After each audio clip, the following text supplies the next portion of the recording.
Zone में है, लेकिन वही करना चाहते हैं। जयपुर पिंक कप्स कैसी है, आइए उस पे निगाहें डालते हैं।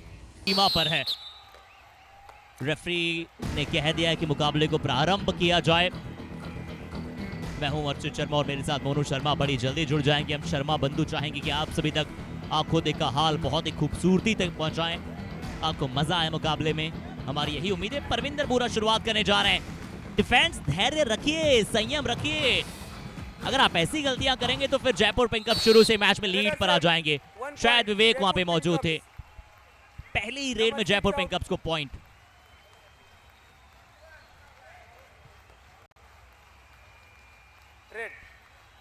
ले गए, स्ट्रगल किया, लेकिन एम्प्टी हैंड वापस आए। जबकि जयपुर पिंक कप की बात करें तो उन्होंने पहली ही रेड में पॉइंट निकाला, यानी कि अपना खाता खोल लिया है। पिछले 5 मुकाबले हमने देखे जीत कर आई है। यहाँ पर किक का इस्तेमाल किया और शिव के ऊपर वो प्रहार किए हैं।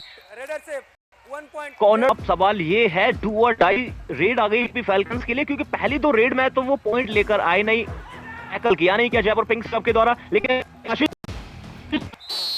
के ऊपर कवर और इनके साथ यूपी फैल्कन्स ऊपर प्रहार। क्या हम उन्हें देख पा रहे हैं? अर्जुन सिरोही शायद सब्स्टिट्यूशन किया गया है। जी हाँ, शिव नागर बाहर जा रहे हैं। क्या बदलाव हुए?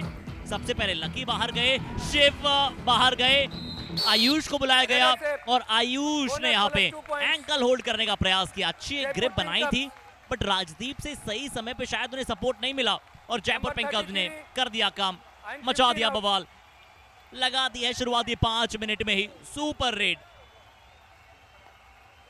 सुपर डुपर वाला कार्य करती है। पहले वहां पर बोनस का ट्राई किया, एंकल को फिर एक और डिफेंडर उनके टच में आए, लेकिन अब तो आप जाइए और जाते ही पहली रेड तो बहुत मुश्किल होता है किसी भी खिलाड़ी के लिए, क्योंकि आप चाहते हैं वो थोड़ा सा फुटवर्क मैनेज करें, वो सेटल करें और उसके बाद आप जाके अटैक करें। अब अर्जुन सिरोही आपने उन परिस्थितियों में उनको भेजा है।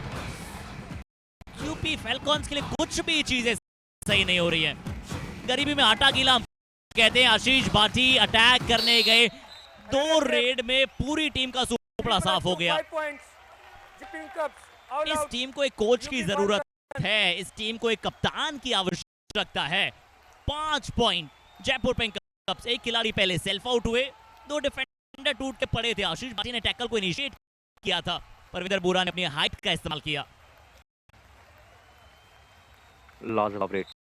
लाजवाब प्रदर्शन वहां पर ओवरऑल देखा जाए तो जयपुर पिंक कप के द्वारा यूपी फैल्कन्स को भी आउट दे दिया है, लेकिन इतना जल्दी नहीं दिया कि रिकॉर्ड बन जाए। इस वाला अभी भी वही रहेगा, तकरीबन 4 मिनट, जो 3 मिनट 56-57 सेकंड के आसपास था। तो आगे है जयपुर पिंक कप और यही है सबसे बड़ी कमजोरी। यहाँ पर है is my trip super tackle की अपॉर्चुनिटी। कुणाल भाटी पिछली रेड करके आए थे जल्दी, लेकिन इस बार यूपी फैल्कन्स के कुणाल भाटी और साथी डिफेंडर पूरी जद्दोजहद जा रही है और इस बार तो रेडर को पकड़ लिया जाएगा यूपी फैल्कन्स से। इस मुकाबले का is my trip super tackle पहली बार कर लिया और ये सक्सेसफुली रहा है। ये 2 पॉइंट आए, यानी कि बड़ा कार्य करके दिखा दिया यूपी फैल्कन्स ने। बेहद जरूरत था ये, क्योंकि यहाँ पे अगर ये सुपर टैकल नहीं आता तो फिर एक और बार टीम परेशानी में जाती। बहुत अच्छी दोनों ताई पे टाइल लगाई, दोनों डिफेंडर एक तरफ जाए गए थे, बट जो कुणाल भाटी ने डायरेक्शन को बदला, मेरे मुताबिक ये बहुत ज्यादा जरूरी था। मोनू, अगर कुणाल भाटी डायरेक्शन को नहीं बदलते धरनी धरन की, तो वो आसानी के साथ मिडलाइन पे आपको छोड़ा। यूपी फैल्कन्स को फिर से बैक फुट पर धकेल दिया, यानी कि वो दूसरे ऑल आउट की तरफ तकरीबन भेज दिया है। कुणाल भाटी वो प्लेयर हैं जो अपनी टीम के लिए रिवाइवल जरूर ढूंढेंगे, क्योंकि इस समय बोनस से आपका काम होगा नहीं, आपको 1 पॉइंट जरूर मिलेगा, लेकिन ये टैकल के साथ जयपुर पिंक कप एक और ऑल आउट दे देगी यूपी फैल्कन्स को, यानी कि पहले हाफ में 2 ऑल आउट दे दिए यूपी फैल्कन्स को जयपुर पिंक कप्स ने। क्लियर माइंड है कि हमें टॉप पे समाप्त करना है और हमें टॉप पे इसलिए समाप्त और चाहेंगे कि उनमें से 2 मुकाबले जीतकर हम सीधा फाइनल जाएं। फॉर्मेट एक बार फिर से हमारे दर्शकों को बताएं कि जो पॉइंट्स टेबल है वहां पे दोनों ग्रुप से पूल ए और पूल बी की बॉटम 2 टीम एलिमिनेट हो जाएंगी। अच्छा टर्न करने का कोशिश, बहुत समय के बाद यूपी फैल्कॉन्स के डिफेंस को पॉइंट मिला है उस सुपर टैकल के अलावा। साहिल सतपाल का शिकार, एडवांस चले गए, इसलिए मैं कह रहा था कि शुरुआत में धैर्य रखना और अग्रेशन दिखाना, इन दोनों शब्दों का आपको अंतर समझना बहुत जरूरी है। इस बार जरूर एक चूक हुई, बहुत जरूरी है। कोच योगेश नागर साहब अभी देख रहे होंगे तो उन्हें पता है कि यूपी फैल्कॉन्स यार अपनी जीदारी दिखाओ, दरिया दिली प्रदर्शन करो। साहिल सतपाल अगर शुरू हो गए तो ये रुकते नहीं है।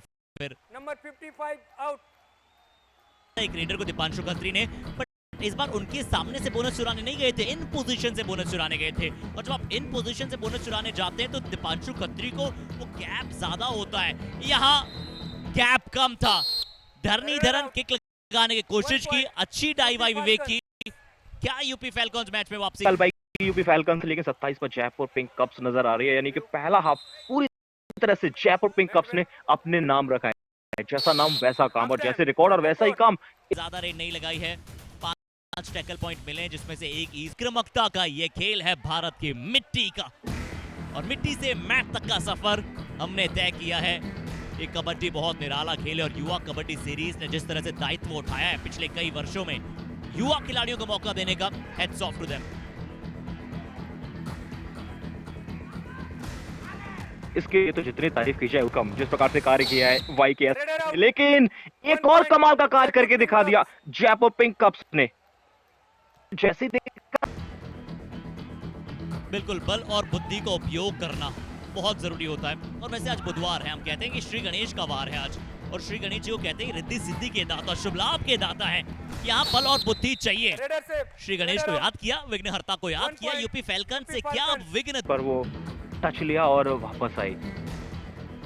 कंसिस्टेंसी देखिए मोनू, अभी एक क्रिकेट लीग चल रही है जिसमें चेज करना जो है ना वो कभी भी हो सकता है, और दूसरे हाफ में भी चेज करना कभी भी हो सकता है। यूपी फैल्कॉन्स कभी भी मुकाबले को बदल सकती है। धरनीधरन अक्सर वो फॉल्स अटेम्प्ट नहीं करते, अगर धरनीधरन कह रहे हैं तो वहां पे कुछ ना कुछ है।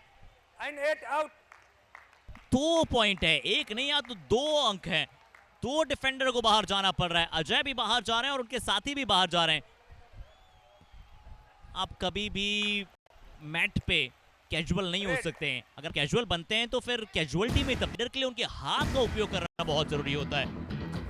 तक अपने विंग्स का उपयोग नहीं करेंगे, अटैक नहीं करेंगे तो परेशानियां बढ़ेंगी।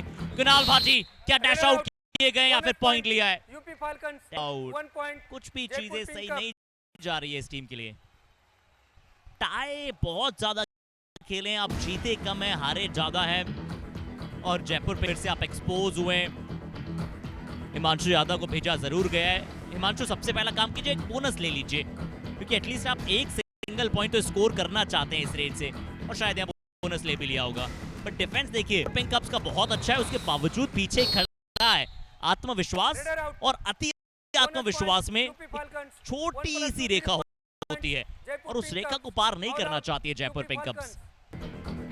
और क्यों, इसके उत्तर तो हम उन्हीं टीमों से जानना चाहेंगे कि कहां थोड़ी सी गलती हुई है। देखिए गलतियां सब करते हैं, बट आप प्रयास करते हैं कि वापस अपनी गलतियों को ना दोहराएं। मैंने कहा था मुकाबले की शुरुआत में कि दीपांशु खत्री को थाई होल्ड बहुत पसंद है, बट आज बैक होल्ड का दिन है भैया। ये वो दूसरा बैक होल्ड किया है, बिल्कुल मिड रिफ पे जाकर, बिल्कुल वेस्ट पे। अर्जुन सिरोही थोड़े से अनबैलेंस हुए। दीपांशु खत्री ने कहा कि लो भैया, दो भी पछाड़। रेसलिंग मूव रेडर के लिए कभी पूरी तरह से पीठ न दिखाएं, कभी भी डिफेंडर से निगाहें न हटाएं। और दीपांशु खत्री की हमने 2 बैक होल्ड की बात की, वो एक बार फिर से हमारे दर्शकों को दिखाएंगे। जब भी यूपी फैल्कॉन्स के रेडर रेड लगाएंगे, कोशिश करेंगे हमारे दर्शकों को समझाने की कि बैक होल्ड में आपकी तकनीक होना कितना जरूरी है। इस बार कवर डिफेंडर की अच्छी तकनीक थी।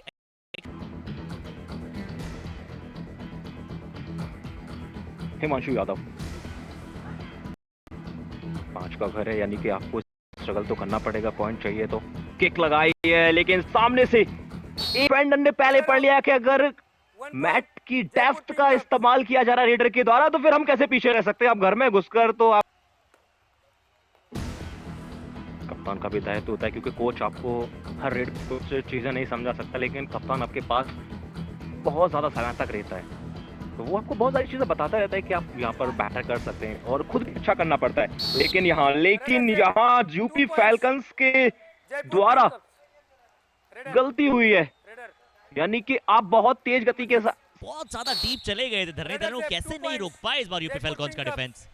2 पॉइंट बिल्कुल मिलते हुए रिप्ले एक बार फिर से देखना चाहेंगे, क्योंकि जिस तरह से ये इन परिस्थितियों में मोहित भाई होते अगर हमारे साथ, तो शायद और बेहतर हम उनसे जानते हैं क्योंकि आपने पहले अपने सर को नीचे कर लिया, आपकी निगाहें रेडर पर थी ही नहीं और जवाब की यूपी फैल्कन्स हमें वो मौका दे ही नहीं रहे कि हम उन्हें वापसी बिल्ड कर पाए इस मुकाबले में।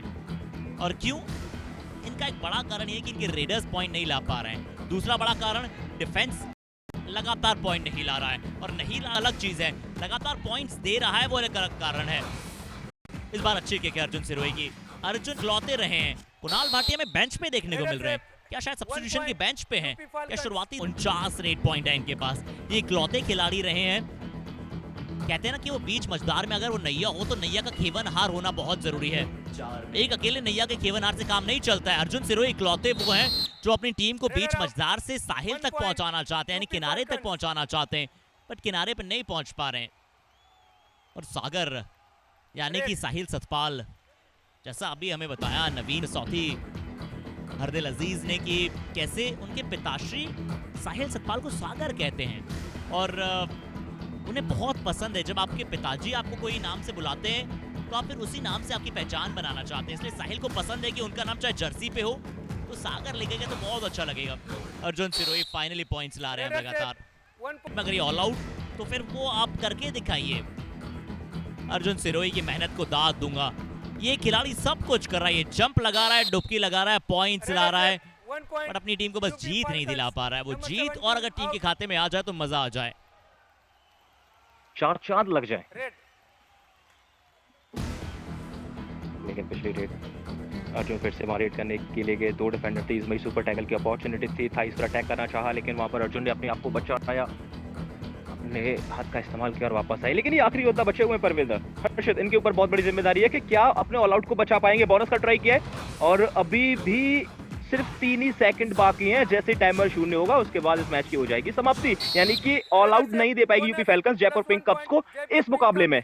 Number 77 out.